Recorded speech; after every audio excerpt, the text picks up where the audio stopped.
U.S. electric vehicle sales are down, but EV chargers are booming. Puppets of progress are lighting up the South, it seems. In Savannah, Georgia, a Bojangles restaurant just added a ripple of yellow chargers next to its fried chicken and honey mustard sauce, letting drivers plug in while they dine.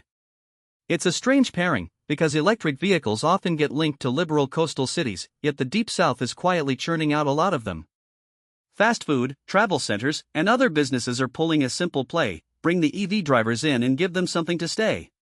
Richard Del Valle, Bojangles' chief information officer, told me that he noticed a good handful of his guests were electric vehicle owners. "We saw them going through our drive-thrus," he said. "So we wanted something for them." The same logic is behind Buc-ee's huge Texas origin travel stops that are popping up in other states, all with the goal of feeding hungry, mobile customers. The numbers behind the chargers just keep a steady climb. Georgia recorded a 29% increase in charging ports last month versus a year earlier, according to PodGen, a data tracking firm. That growth shows up across Florida and Texas as well, two states where EV sales are reaching a pace not far behind the American Midwest.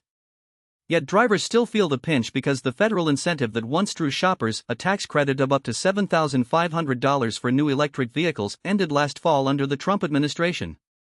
As Washington moves back and forth between politicians, the sales floor still counts someone like Clyde Campbell, a part-time minister and private transportation owner. He swears by his Volkswagen ID Buzz van in Savannah. Slipping from a gas-hungry Lincoln Navigator that cost him $85 a fill-up to a van that charges for less than a gallon, the fuel savings multiply across a year and are enough to cover the monthly car payment, he calculated. The industry is thick with good news, too. Sales of new electric vehicles rose 15% in the second quarter from the first 3 months of the year, still trailing last year's numbers, according to Cox Automotive. And used car sales are exploding as leases run out, reaffirming that drivers who want a clean-powered car are looking for bargains. All that said, chargers remain scarce for a significant portion of the country's vehicles, or so industry leaders warn. Political chatter occasionally colors the conversation. The former president has gnat-like attacks, and the current administration offers a softer tone, but most of us don't only cross the red state line for the politics. We choose the cars that fit our budgets and our day-to-day factors. In that reality, the South is carefully building the well-deserved role of a future-friendly, fuel-efficient road. That set a high trail of insight on how the South is moving from a sleepy stillness to a door-to-door, fuel-saving, electric-powered future.